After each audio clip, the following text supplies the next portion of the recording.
오늘 우리에게 주시는 하나님 말씀은 아가서 8장 1절부터 14절 마지막 절까지 말씀이 되겠습니다. 구약 성경 966쪽입니다. 아가서 8장 1절부터 14절까지입니다.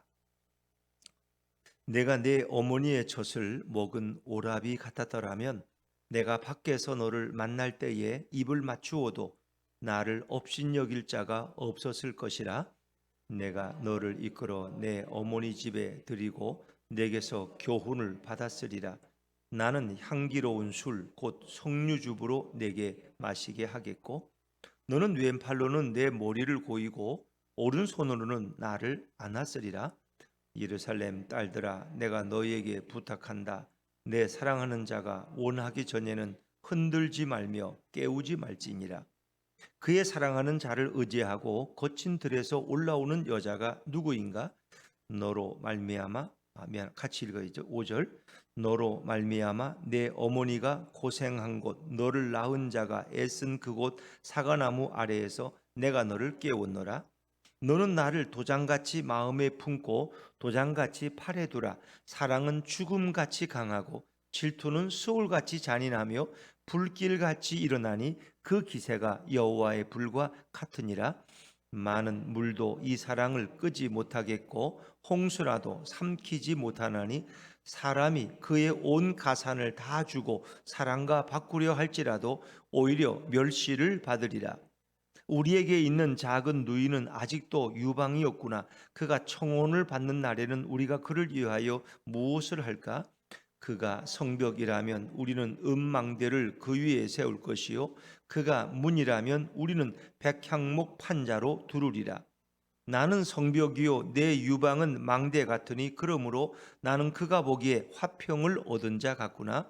솔로몬이 바알 하몬에 포도원이 있어 지키는 자들에게 맡겨두고 그들로 각기 그 열매로 말미암아 은천을 바치게 하였구나. 솔로몬 너는 천을 얻겠고 열매를 지키는 자도 200을 얻으려니와 내게 속한 내 포도원은 내 앞에 있구나. 너 동산에 거주하는 자야, 친구들이 내 소리에 귀를 기울이니 내가 듣게 하려무나. 같이 읽습니다. 내 사랑하는 자야, 너는 빨리 달리라. 향기로운 산 위에 있는 노루와도 같고 어린 사슴과도 같아라. 아멘.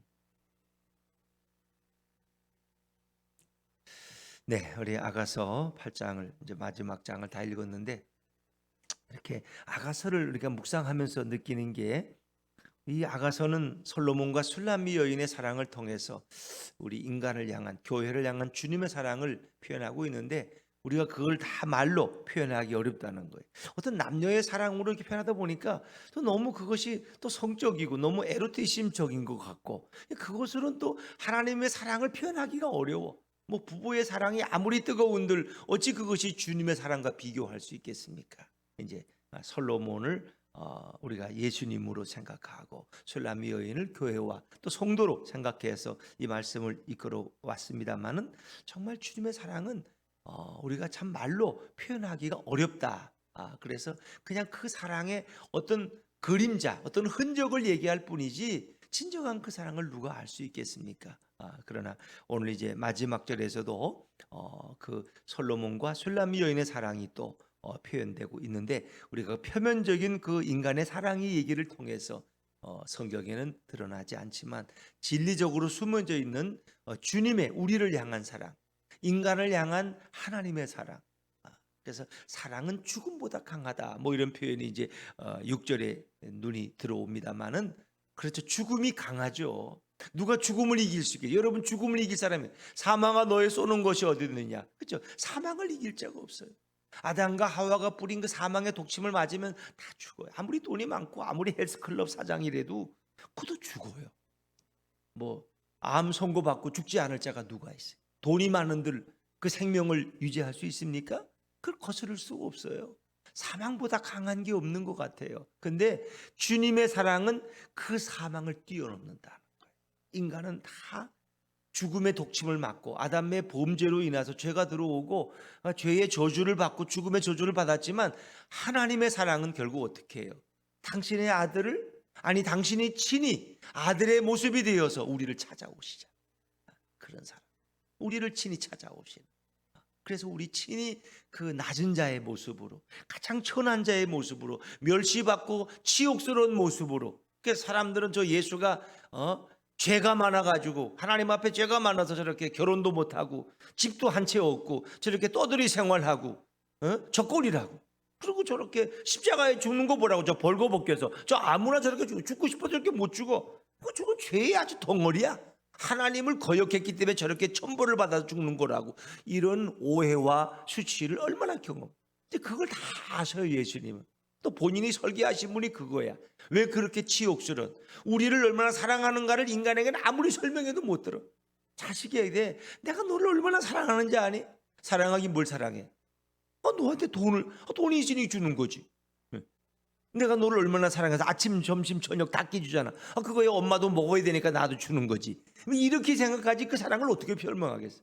근데 주님은 우리를 사랑하기 때문에 당신이 우리 때문에 당할, 우리를 구원하게 당할 그 엄청난 고통과 모욕과 수치를 주님이 다 설계하신 거예요.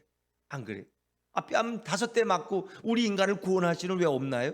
그런데 예수님은 스스로 그 인간들이 상상할 수 없는 십자가의 고난의 길을 스스로 만드시고, 그리고 하나님은 그 예수님을 그 십자가에 달리시고 그 붉은 피를 흘리시고 그 고역과 모통과 그 목마름과 마지막 갈증을 느끼면서, 그리고 하나님 아버지로부터 버림받는 어찌하여 나를 버리시나이까, 그런 절규 속에서 정말 하나님이 인간을 얼마나 사랑하시는가, 그걸 이제 알아가길 원하는 거예요. 근데 우리는 그것을 뭐 하나의 그냥 드라마처럼 이렇게 여기고, 그냥 뭐 예수님이야 뭐 하나님이니까 뭐 조금 아프다가 말았겠지, 뭐 좀 피 흘리다가 멎었겠지, 이렇게 생각하는. 그러나 그 처절한 모습 속에서 우리의 그 깨닫지 못하는 어리석은 인간들에게 그 사랑을 좀 깨닫게 하려고, 그걸 목사도 못 깨닫고 장로님도 못 깨닫고 권사님도 못 깨달아 맨날 엉뚱한 소리만 하고 있는. 그래서 그걸 좀 깨달으라고. 그래서 성경의 십자가의 사랑의 얘기가 수없이 많지만 우리는 그걸 잘 못 깨달아.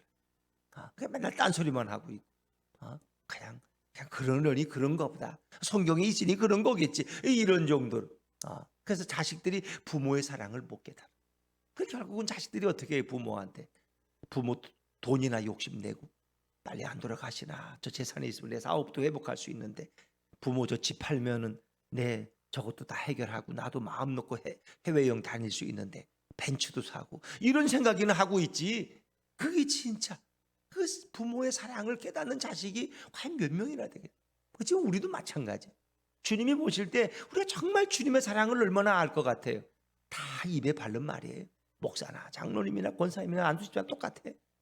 정말 그걸 절실히 깨닫는 사람은 많지 않아. 그럼에도 불구하고 우리를 사랑하시기 때문에 품어 주시고, 우리가 다 알지 못하지만 예수님은 우리를 그 보혈의 공로로 우리 죄가 씻음 받고, 그리고 불의한 우리, 더럽고 추악한 우리를 안아주시고, 마치 자식이 밖에 있다 더럽게 돌아오면 그 몸을 다 씻어줘. 때로는 똥물에 빠질 수도 있어요. 똥물에. 어떤 제 친구는 그 화장실에 갔다가 똥물에 빠져가지고 온몸이 그냥 똥물. 그 엄마가 그냥 그걸 다 누가 씻어주겠어요? 그걸 다 냄새 안 날 때까지. 그런 거. 주님은 당신의 의로움으로 우리의 더러움을 다 씻어주시고, 그리고 넌 내 자녀라. 마치 돌아온 탕자를 부둥켜 안고, 그 냄새 났고 더러운, 여러분 노숙자 한번 안아보셨어요? 그거 어떻게 안겠어요? 노숙자리 있는 가 식사만 해도 그 어디 냄새가 얼마나, 뭐 코를 찌르, 여름에 코를 찌르지 않습니까? 근데 그 아버지는 아들을 안고 이불 맞추고 새 옷을 갈아입혀주고 잔치를 베풀고 가락지를 끼워주고 새 신발을 신기고, 그런 주님의 사랑을 성경은 계속 얘기하고 있는데 우리는 그걸 잘 못 깨달아. 천국이 있는가 보다, 지옥도 뭐 있다고 하니까 있는 줄 알고 이렇게 하는 거예요. 그러나 그 사랑은 죽음에서 우리를 건지신 사랑이다. 그래서 고린도전서 15장에도 그 사망한 너의 승리가 어디 있느냐, 사망한 너의 쏘는 것이 어디 있느냐, 우리 주 예수 그리스도로 말미암아 우리에게 승리를 주신 하나님께 감사. 그 사망에서 우리를 건지신 그 사랑의 승리를 사도 바울도 찬양하고 노래하고 있는 거예요. 아담 안에서 모든 사람이 죽은 것 같이 그리스도 안에서 모든 사람이 삶을 얻으리라. 그리스도 안에서 이제 모든 사람이 누구든지 예수를 믿고 영접하며 하나님은 그를 자녀 삼으시고 그에게 새 생명을 주신다는 거예요. 이걸 과연 몇 사람이나 이 은혜를 깨닫고 감사할 수 있겠느냐? 우리를 찾아오신 그 사랑, 십자가에서 보여주신 그 스스로 희생하신 그 사랑, 그리고 그 사랑은 변함이 없어. 요한복음 13절에 보니까 우리를 사랑하시되 끝까지 사랑하신 예수님의 사랑. 그러니까 그 사랑은 상황에도 변함이 없어. 그래서 당신은 이제 내일이면 십자가에 죽어야 되는 그 고난을 앞두고도 예수님은 다 세상에 있는 자기 사람들을 사랑하시되 끝까지 사랑해서 그들의 발을 씻겨주시고 너희도 서로 섬기는 자가 되어라.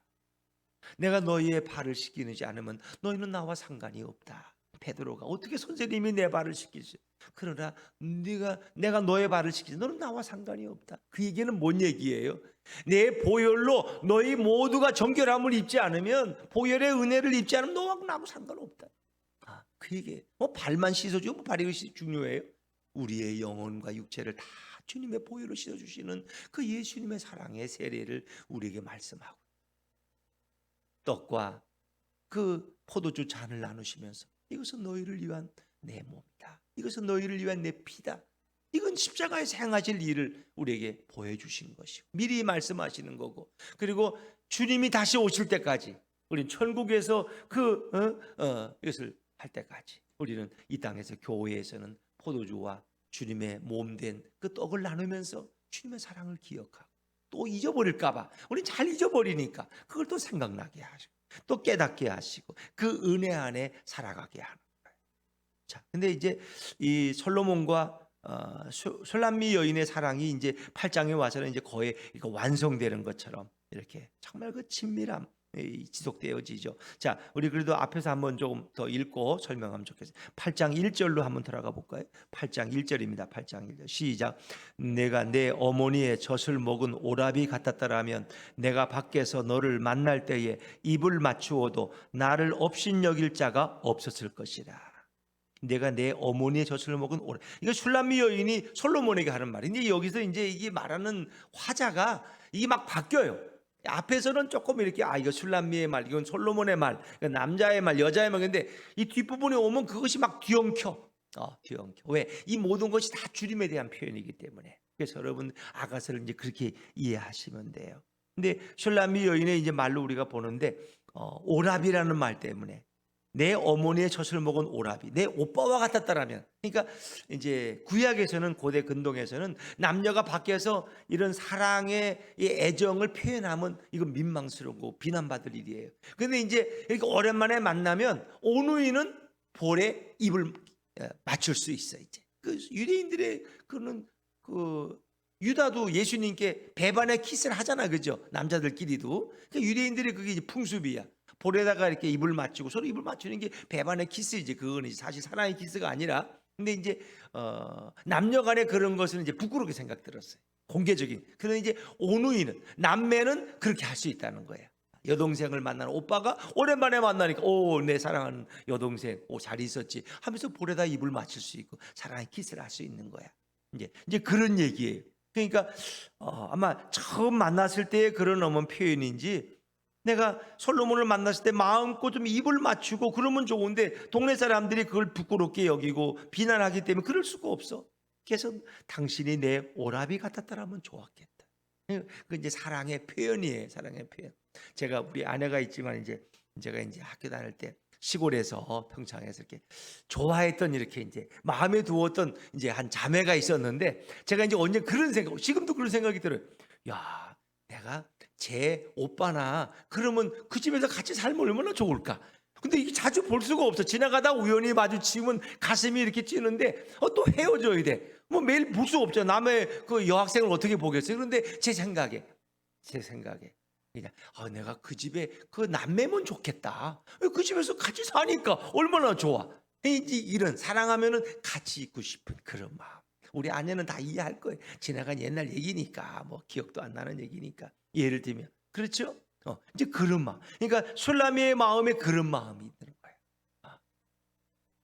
거예요. 나의 오빠였다면 솔로몬이, 그러면 아무 데서나 사랑한다고 표현할 수 있는데 그러지 못하는 게 너무 안타까워서. 그리고 2절에 보니까 이제 그를 이끌고 내 어머니 고향집에 간다는 거예요. 거기서 이제 사랑을 나누겠다는 게, 어머니의 고향집이라는 것은 아주, 그것은 사랑의 소박함, 대도시의 이런 예루살렘의 화려한 도시가 아니라 서로 둘만 바라볼 수 있는 그런 곳에 가서 그 정말 뜨거운 사랑을 나누고 싶은 그런 열망, 그게 이제 2절이에요.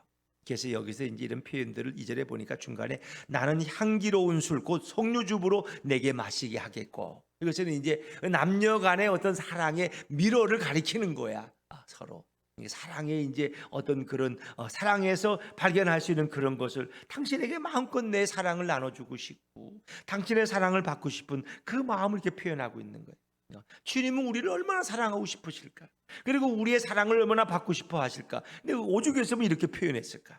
향기로운 술, 석류즙으로 내게 마시게 하겠고, 이것은 다 어떤 그 남녀 간의 뜨거운 부부 간의 사랑의 미로를 이야기하는 거예요. 또 3절 말씀은 여러분이 몇 번 해서 알 거예요. 3절 한번 읽어볼까요? 3절 시작. 너는 왼팔로는 내 머리를 고이고 오른손으로는 나를 안았으리라.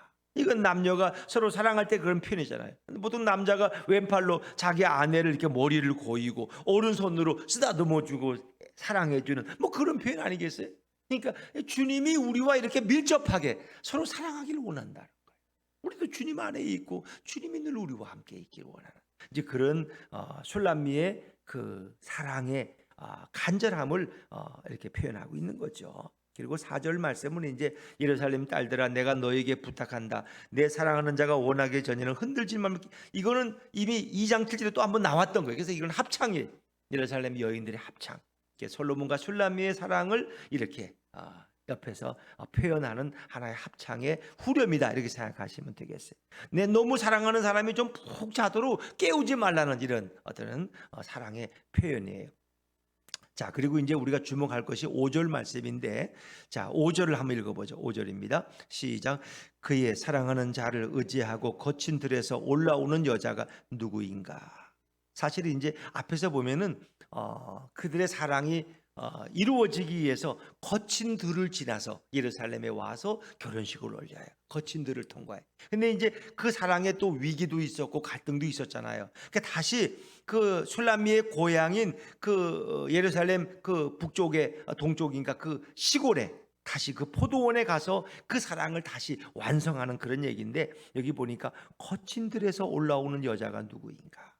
사랑하는 자를 의지하고, 그러니까 솔로몬의 마차에 다시 타서 이제 다시 그 포도원이 있는 그 시골 마을로 올라오는 여자를 보고 동리 사람들이 아마 한 말이겠죠. 근데 거친 들에서 올라온다는 건 그런 사랑의 위기를 다 극복하고 이제 사랑의 완성을 위해서 다시 고향으로 솔로몬과 술람미가 오고 있는 그 마차를 탄 모습을 표현한 그런 것이라고 할 수 있습니다. 이 거친 들이 있어요. 거친 들이. 이스라엘 백성도 가나안 땅에 들어가기 위해서는 광야 40년을 거쳐야 됐어요.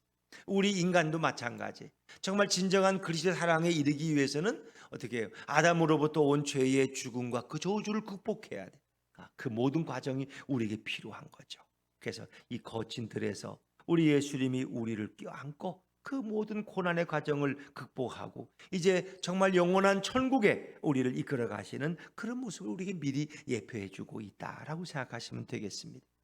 자, 그리고 이제 제일 주목할 말씀이 6절과 7절인데 우리 6절 말씀을 한번 읽어보죠. 6절입니다. 시작. 너는 나를 도장같이 마음에 품고 도장같이 팔에 두라. 사랑은 죽음같이 강하고 질투는 수월같이 잔인하며 불길같이 일어나니 그 기세가 여호와의 불과 같으니라.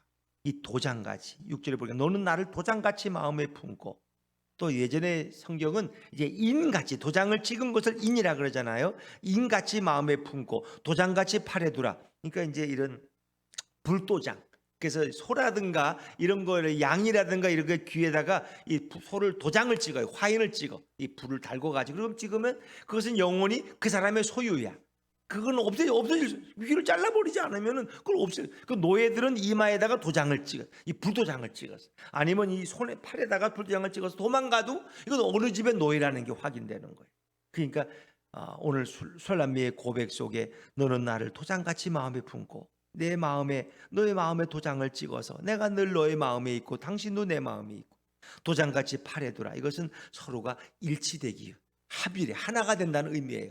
당신의 마음속에 내가 있고 내 마음속에 당신이 있는, 그것을 이제 도장을 찍듯이 그렇게 우리 마음에 새겨달라는 그런 사랑의 간절한 요청이에요. 요청. 어떻게 팔에 찍은 도장을 잃어버릴 수가 있겠어요? 그렇죠? 안 그래요, 여러분? 이제 그런 것처럼 그 사랑이 서로 뜨거운 사랑으로 늘 기억되고 회상되고 마음에 늘 살아있도록 해달라는 그런 요청이야. 그러면서 사랑은 뭐같이 강해요? 죽음같이 강하다는 거예요. 사랑은 죽음을 이기고 극복한다는 거예요. 사랑은 죽음같이 강해.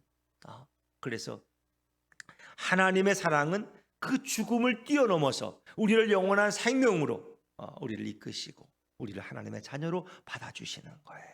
그래서 아담과 하와로부터 온 그 죽음, 죄의 저주를 결국 뛰어넘어 부활의 승리를 주심으로써 우리에게 영원한 생명을 주신 하나님의 사랑, 그 예수님의 사랑은 죽음을 이길 수 있다는 거예요.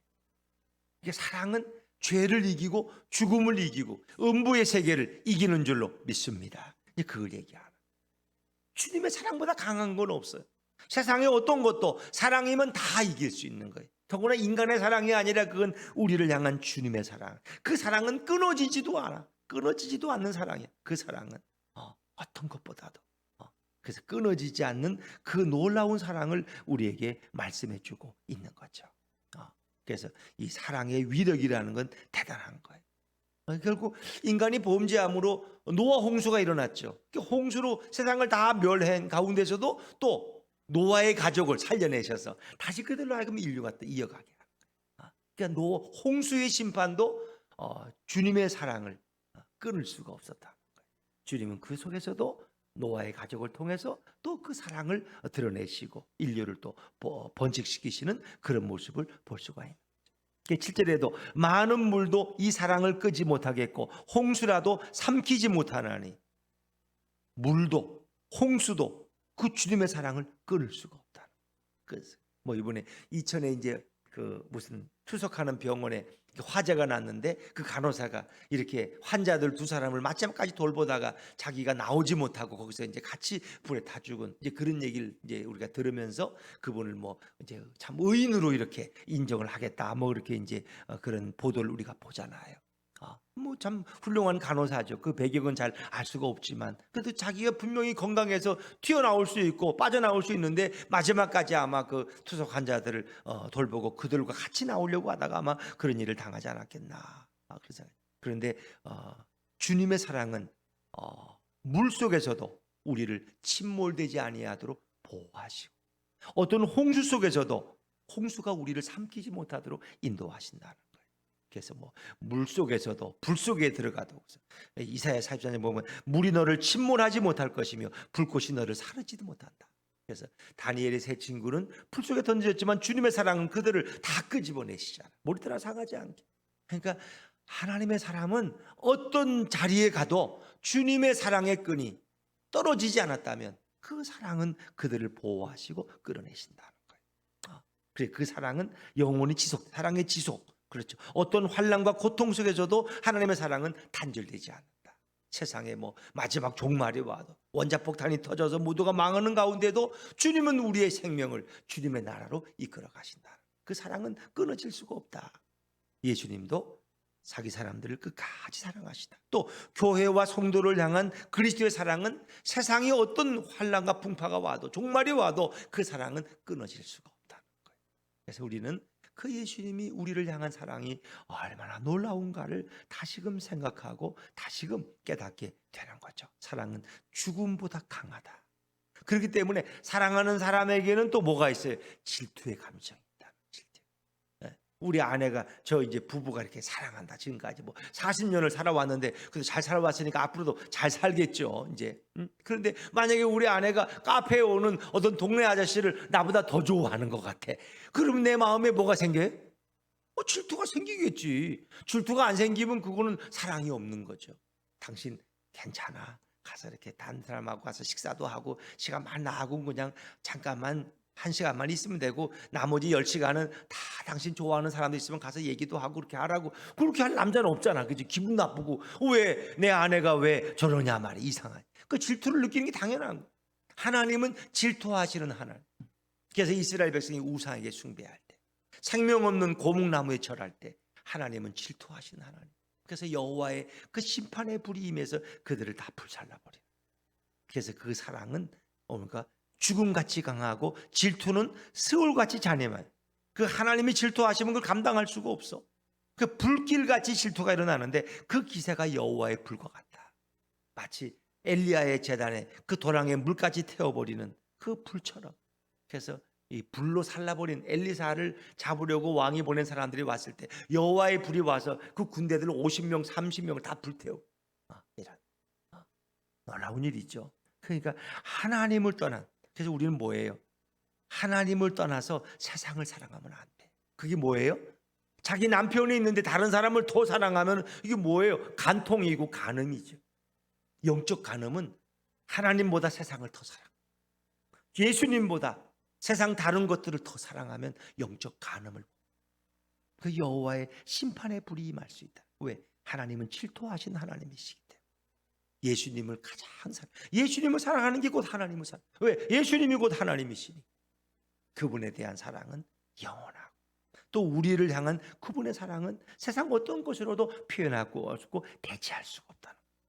7절 한번 읽어볼까요? 7절입니다. 7절 시작. 많은 물도 이 사랑을 끄지 못하겠고 홍수라도 삼키지 못하나니 사람이 그의 온 가산을 다 주고 사랑과 바꾸려 할지라도 오히려 멸시를 받으리라. 어떤 것도 이 사랑에, 주님이 우리를 향한 그 사랑의 불을 끌 수가 없어. 홍수라도 그 사랑을 삼켜버리지 못해. 사람이 그의 온 가산을 다 주고도 사랑과 바꾸려 할지라도 오히려 멸시를. 사랑은 세상 어떤 재물로도 바꿀 수 없다. 부부의 사랑을 돈으로 바꾸겠어요? 우리 남편은 돈을 잘 못 벌어줬는데 누가 100억을 준다면 내 남편을 버리고 그 남자한테 가겠어요? 그럴 수 없는. 우리를 향한 주님의 사랑은 세상의 어떤 그 재산과 재물로도, 온 가산과 모든 땅을 다 줘도 바꿀 수, 그걸 바꾸면 그런 멸시받는 어리석은 인생이라. 그러니까 주님의 사랑, 그리스도의 사랑은 이렇게 놀랍고 끊을 수 없는 사랑이고 어떤 것보다도 위대하다. 그래서 우리는 그 사랑 안에서 늘 친밀감을 가지고 살아야 돼. 주님을 내 안에 모시고 예수님과 함께 걸어가는 인생이 가장 행복한 인생. 주님은 오늘도 나와 함께 가기를 원하세요. 주님, 내가 주님을 늘 생각하면서 주님을 모시면 예수님은 성령으로 나와 오늘도 동행하기를 원해요. 근데 우리가 자꾸 주님을 잊어버려. 다른 생각하느라 주님을 외면하려, 귀찮게 여겨 주님을. 왜? 그래야 내 마음대로 살 수 있으니까. 주님이 생각이 나면 좀 불편한 게 많어. 한두 가지가 아니에요. 그래서 예배 드리기 전에는 주님을 생각도 안 해. 왜? 아주 골치 아프니까. 주님은 가끔 교회 와서나 그저 한 번씩 생각하는 분이야. 그렇게 하지 말라. 사랑의 친밀성을 가지고 신랑 신부가 함께 있고 싶어하는, 온누이가 되어서 함께 있고 싶어하는 그런 마음처럼 우리도 주님에 대한 사랑의 고백을 늘 하면서 주님을 내 안에 모시고 사랑하는 성도가 되어야 된다. 예수님은 마치 목자가 어린 양을 안고 계시듯이 우리를 늘 품에 안고 가시기를 원하시. 성도는 늘 예수님과 동행하는 삶을 최고의 기쁨으로 여겨야 해.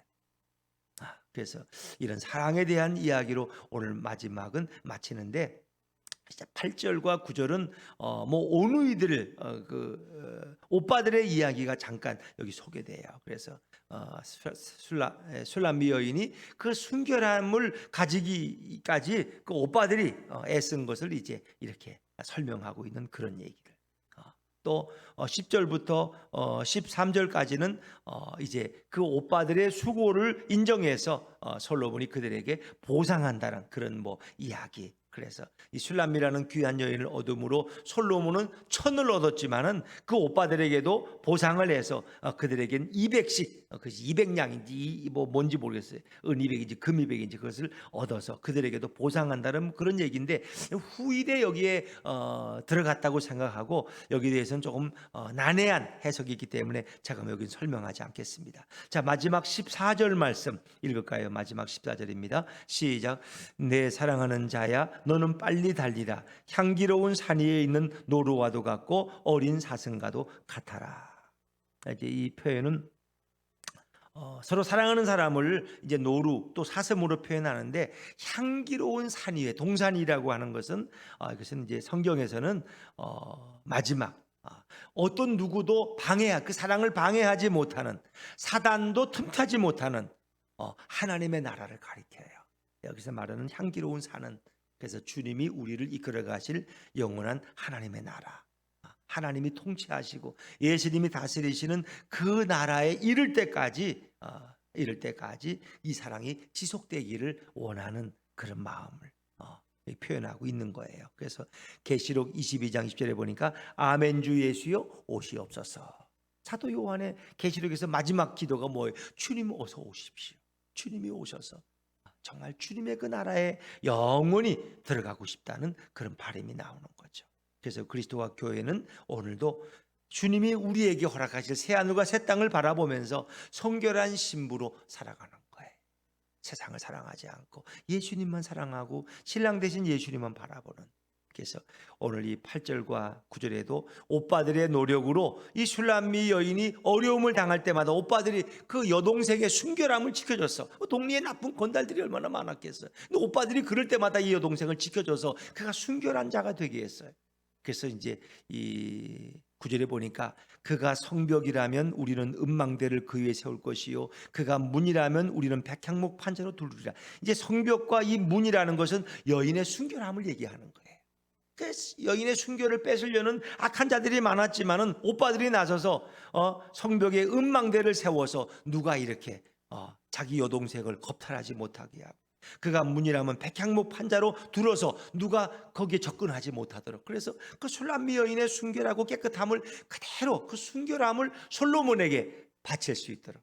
그러니까 이제 그런 표현이에요. 그러니까 우리 신부된 우리들도 신랑 대신 주님이 오시는 그 날까지 우리는 말씀과 기도 안에 늘 깨어 있어서 세상 바라보지 않고 영적 간음 범하지 않고 신랑 대신 예수님만 생각하고 그분과 바라보고 또 오늘도 성령으로 그분과 동행하면서 참으로 영원한 하나님의 나라를 사모하며 살아가는 저와 여러분 되실 수 있기를 주의 이름으로 축원합니다.